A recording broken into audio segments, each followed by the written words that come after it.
अस्सलाम वालेकुम my YouTube family, कैसे हैं आप सब। मैं भी अल्हम्दुलिल्लाह खैरियत से हूँ और उम्मीद करती हूँ कि आप लोग भी खैरियत से होंगे। आज मैं फिर से हाजिर हूँ एक नए व्लॉग के साथ। तो आइए स्टार्ट करते हैं। अभी किचन में आई मैं, सोचा कुछ बना दूँ पकौड़ी वगैरह। मेरा मन था कि कुछ स्नैक्स में बनाते हैं पकौड़ी या फिर कोई रोल वोल, लेकिन बच्चों की फरमाइश हुई कि तहरी बना दीजिए। तहरी बहुत दिन से घर में नहीं बनी है और खाने का भी बहुत दिल चाह रहा है, गरम गरम तहरी बना दीजिए। तो मैंने सोचा चलो ठीक है, ये ऐसे स्नैक्स चल जाएगी, पेट भी भर जाएगा और मज़ा भी आ जाएगा चटपटा खा के। तो बस वही सिंपल सा प्रोसेस, ऑयल डाला, उसमें बड़ी डाली और प्याज डाली, बेसिक से मसाले शामिल किए जो घर में होते हैं। उसके बाद फिर उसमें टमाटर डाल के भून लिया और आलू मटर शामिल कर दिया, चावल शामिल कर दिया। कुकर में बनाने का बस यही मकसद था कि ये फ़ौरन 3-4 विसल में बन के तैयार हो जाएगी, मतलब फ़ौरन फटाफट वाला ये खाना था। बच्चों को ज़्यादा भूख नहीं लगी थी, दिन में चिकन खाया था, तो बस बोल रहे थे कि कुछ ऐसा खिला दीजिए कि पेट भर जाए, नहीं तो फिर रात में भूख लगेगी। खैर ये लोग रात में जगती रहती हैं, आजकल एग्ज़ाम सर पे हैं तो सभी की नींद गायब है। ये लोग सोते हुए भी नहीं सो पाती हैं, बस जगती रहती हैं पूरी रात। ये लोग मतलब कि डर डर के सोती हैं कि कहीं देर ना हो जाए, कहीं उठने में लेट ना हो जाए, ज़्यादा ना सो जाए। तो इसलिए बहुत सी चीज़ें हैं जो फ्रिज में लाके मैंने रख दी हैं कि एज अ स्नैक ये लोग यूज़ करें। फ्रिज जैसे कि स्माइलीज़ है, फिंगर चिप्स है, और भी जो भी आइटम होते हैं फ्रोज़न वाले, वो मैंने ला के रख दिए हैं। खैर तहरी बन के तैयार हो गई। उसी बीच मैंने चटनी भी बना ली थी ग्रीन वाली और सर्व कर दिया बच्चों को। मैंने भी ले लिया अपने लिए, क्योंकि भाई ये सब चीज़ें जब बनती हैं तो गरम गरम खाने में बहुत मज़ा आता है। तो मैं भी बच्चों के साथ बैठ के खाने में मज़ा लेने के लिए गरम गरम तहरी का। तहरी खाने के बाद फिर सब अपने अपने कामों में लग गए। इब्ने अब्बास का भी फ़ाइनल एग्ज़ाम होने वाला है, तो इब्ने अब्बास भी काफ़ी टेंशन में है, क्योंकि ये फ़ाइनल टर्म है और इधर छुट्टियां इतनी ज़्यादा रहीं।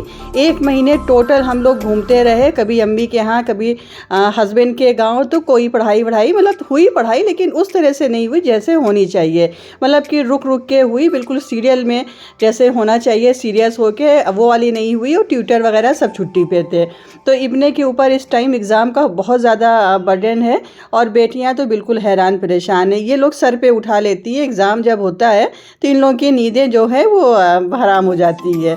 खैर तहरी दे दिया और ये इब्ने का खाना है। तहरी के साथ ये चने का हलवा एंजॉय कर रहे हैं। इनका खाना बस ऐसे ही रहता है, 1 चम्मच तहरी खा रहे हैं, उसके बाद फिर 1 बाइट ये हलवे का खा रहे हैं। और बेटियां जो हैं वो, उनका कंपलसरी होता है, जो नमाज शब होती है तहज्जुद की नमाज, वो लोग ज़रूर पढ़ती हैं। उसके बाद फिर अपनी पढ़ाई को कंटिन्यू करती हैं। तो वो लोग अपना लग गई नमाज़ वगैरह पढ़ने में। ये हलवा जो मैंने बनाया था वो पूरा ऑलमोस्ट ख़त्म हो गया, बस ये 2-3 ही कतरा बचा हुआ था। तो मैंने सोचा कि इसको निकाल के ये सेनी को खाली कर दें और इसको किसी एयर टाइट बॉक्स में रख दें।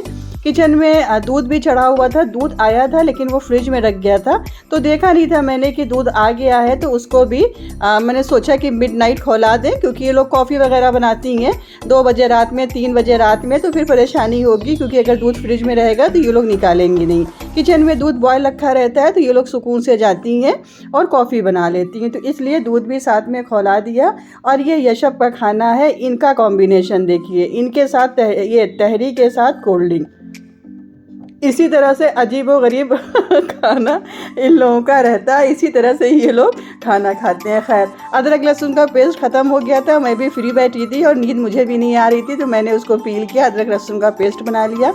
अब ये नेक्स्ट डे की क्लिप है। नेक्स्ट डे हम लोग आ गए गाँव, हस्बैंड गाँव में ही थे, तो मैं आ गई गाँव में देखने के लिए। यहाँ पे काम हो रहा था लाइट का, जो अभी ऊपर कमरा बना हुआ है और नीचे भी सारी लाइट डिस्टर्ब थी। कहीं की लाइट जलाओ तो कहीं की लाइट जलती थी, और जनरेटर वगैरह का कनेक्शन भी बिल्कुल ख़राब हो गया था। काफ़ी टाइम से घर में हाथ नहीं लगाया था, 10-12 साल हो गए थे कोई घर में कोई काम नहीं लगा था। तो 10 साल के बाद घर में काम लग जाते हैं, काम शुरू हो जाते हैं 10 साल के बाद। तो फिर एक तरफ वायरिंग हो रही थी, बोर्ड्स वगैरह चेंज हो रहे थे, सारे मॉडलर लग रहे थे और छत पे एक थोड़ा सा शेड डलवाना है, क्योंकि जो कबाड़ सामान होता है उसको रखने की जगह नहीं थी, तो वो भी एक शेड डल रहा था।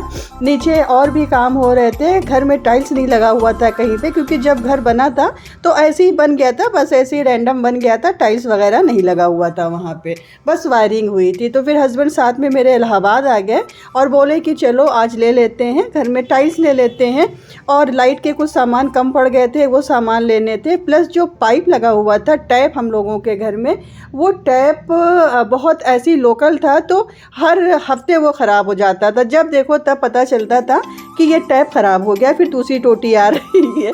तो हस्बैंड ने बोला कि चल के सेरा का या जैकवार का ले लेते हैं, इनकी 10-20 साल तक गारंटी रहती है, और सबसे बड़ी बात ये है कि इनका टोल फ्री नंबर होता है, तो टोल फ्री पे कॉल कर लीजिए तो वो घर आके बना के चले जाते हैं। इलाहाबाद वाले घर में मेरे यहाँ पूरा जितना भी टैप है सब जैकवार का लगा हुआ है, और अल्हम्दुलिल्लाह आज तक कोई भी उसमें कंप्लेन नहीं आई। बस फ़ोन करते हैं, वो लोग आते हैं, बनाते हैं, जो भी सामान टूटा वगैरह रहता है जिसकी गारंटी नहीं होती है उसका पैसा लेते हैं, बाकी वो अपना बना के चले जाते हैं।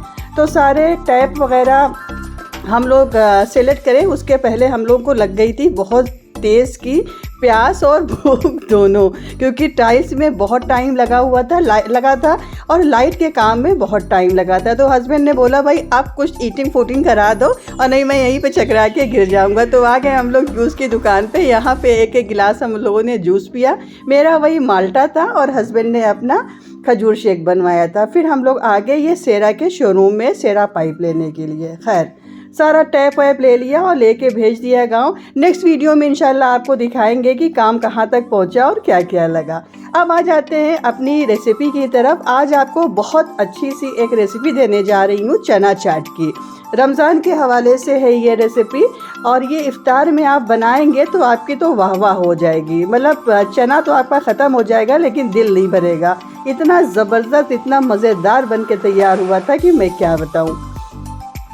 2 कप काला वाला चना ले लिया, उसको ओवरनाइट सोक कर लिया। सोक करने के बाद फिर उसको खूब अच्छे से वॉश कर लिया। वॉश करने के बाद इसका पानी ड्रेन कर दिया, सारा पानी ड्रेन कर दिया, और इसको एक कुकर में ट्रांसफ़र कर देंगे। इसको गलाना है। 1 चम्मच इसमें नमक शामिल करेंगे, नमक आप अपने हिसाब से शामिल कर सकते हैं, अभी बाद में नमक जाएगा। और मैंने थोड़ा सा पानी बस शामिल किया 1 कप के करीब, कि ये चना जो है वो सॉफ्ट हो जाए। 1 कप के करीब पानी शामिल करने के बाद मैंने इसको चढ़ा दिया गैस पे कि चना मेरा सॉफ्ट हो जाए। अब एक मसाला तैयार करते हैं। 1 चम्मच भर के चाट मसाला ले लिया, 1 चम्मच भर के पिसी हुई लाल मिर्च ले ली, 1 चम्मच नमक ले लिया, 1 चम्मच पिसा हुआ ज़ीरा, 1 चम्मच गरम मसाला, और 1 चम्मच ये कुटी हुई लाल मिर्च, 1 चम्मच काला नमक। नमक हमने कम शामिल किया क्योंकि नमक मैं चना में ऑलरेडी डाल चुकी हूँ। अब इस जो ये मसाला है इसका एक घोल बना लेंगे, इस तरह से घोल बना लेंगे। अब एक दूसरा पैन ले लेंगे और उसको चढ़ा देंगे गैस पे। थोड़ा सा इसमें कुकिंग ऑयल शामिल करेंगे, ऑयल थोड़ा सा गर्म हो जाएगा, फिर इसमें 1 चम्मच भर के ज़ीरा शामिल करेंगे, सफ़ेद वाला ज़ीरा शामिल करना है। अब इसमें थोड़ा सा 1 चुटकी हींग का शामिल करना है। हींग अगर आपके पास नहीं है तो आप स्किप कर दीजिएगा। अब इसमें वही वाला मसाला शामिल कर देंगे जो मैंने बनाया था अलग से, वो पूरा लिक्विड इसमें शामिल करके इसको थोड़ा सा भून लेना है। इन मसालों को बस इतना भून लेना है कि जो उसकी रॉ स्मेल है वो निकल जाए। मसाला जब हमारा भुन जाएगा उसके बाद फिर मसाला एक तरफ भुन रहा था और दूसरी तरफ मैंने ये सारी चीज़ें कट कर ली थी। थोड़ी सी प्याज, थोड़ा सा हरा धनिया, थोड़ा सा टमाटर और थोड़ा सा हरा मिर्चा, और पुदीना मेरे पास हरा नहीं था इसलिए मैंने सूखा पुदीना लिया था, और हाफ नींबू लिया था, 2 चम्मच भर के इमली का पल्प लिया था। इधर चना मेरा कंप्लीट हो गया, उतारा और चेक किया तो ये देखिए चना मेरा एकदम सॉफ्ट हो गया है, बिल्कुल टेंडर। अब इस चने को उसी कढ़ाई में शामिल कर देंगे। ये मैंने ज़्यादा चना बॉईल किया था, 2 कप के करीब, और ये पूरा चना अब इस कढ़ाई में शामिल कर देना है। और शामिल करने के बाद फिर इसको बस 2-3 मिनट तक चलाते रहना है। इसको शामिल करने के बाद चने को चलाते रहेंगे जिसमें चने का जो मसाले का जो फ्लेवर है वो चने में अच्छे से मिक्स हो जाए। इस तरह से आप चलाते रहिएगा, ज़बरदस्त चना चाट बनता है, मज़ेदार वाला, बिल्कुल खा के मज़ा आ जाएगा। खैर डाल दिया चना, अब इसमें शामिल कर देंगे इमली का पल्प। इमली का पल्प शामिल करने के बाद इसको फिर से चलाएंगे, इस तरह से सौटे करेंगे। अब जितना भी इसका पानी है उसको सुखा लेंगे। सुखाने के बाद इसमें टमाटर शामिल करेंगे, हरा धनिया शामिल करेंगे, हरा मिर्चा शामिल करेंगे और पुदीना शामिल करेंगे। ये तीनों सब्जियां शामिल करने के बाद, ये तीनों चीज़ें शामिल करने के बाद इसको एक मिक्स देंगे और मिक्स देने के बाद फिर इसका पानी और थोड़ा सा ड्राई करेंगे। थोड़ा थोड़ा सा इसमें पानी है, पूरा ड्राई नहीं करना है, हल्का हल्का सा पानी इसमें रहने देना है, लेकिन बहुत ज़्यादा पानी नहीं रहने देना है। बस इसको थोड़ा सा बस पानी रखिएगा नीचे, बाकी सारा ड्राई कर दीजिएगा। अब इसमें शामिल कर दिया हाफ लेमन जूस। मुझे देख के इतना मज़ा आ रहा है, ये चना बस मन कर रहा है कि अभी मिल जाए और मैं अभी इसको फिर से खा लूँ। मज़ेदार वाला चना। अब गैस की फ्लेम को मैंने ऑफ़ कर दिया। अब इसमें शामिल करी प्याज। प्याज को आप बिल्कुल एंड पर शामिल करिएगा और गैस की फ्लेम को ऑफ़ कर दीजिएगा। नहीं, जो प्याज का जो क्रंचीपन होता है, जो प्याज का टेस्ट होता है, वो पका पका सा हो जाएगा अगर आप गैस की ऑन फ्लेम पे इसको शामिल करेंगे। बन गया मेरा ज़बरदस्त था चना चाट। आप भी बनाइएगा, ज़रूर बनाइएगा और मुझसे फ़ोटो शेयर करिएगा। मिलते हैं आपसे नेक्स्ट व्लॉग में। तब तक अपना ख्याल रखिए, अपनों का ख्याल रखिए, मुझे दुआओं में याद रखिए। चैनल पर फर्स्ट टाइम आए हैं तो प्लीज़ आपसे हम्बल रिक्वेस्ट है कि बिना सब्सक्राइब किए हुए मत जाइएगा। वीडियो पसंद आई होगी तो प्लीज़ लाइक ज़रूर करिएगा और एक कमेंट ज़रूर करिएगा। अल्लाह हाफिज़, बाय।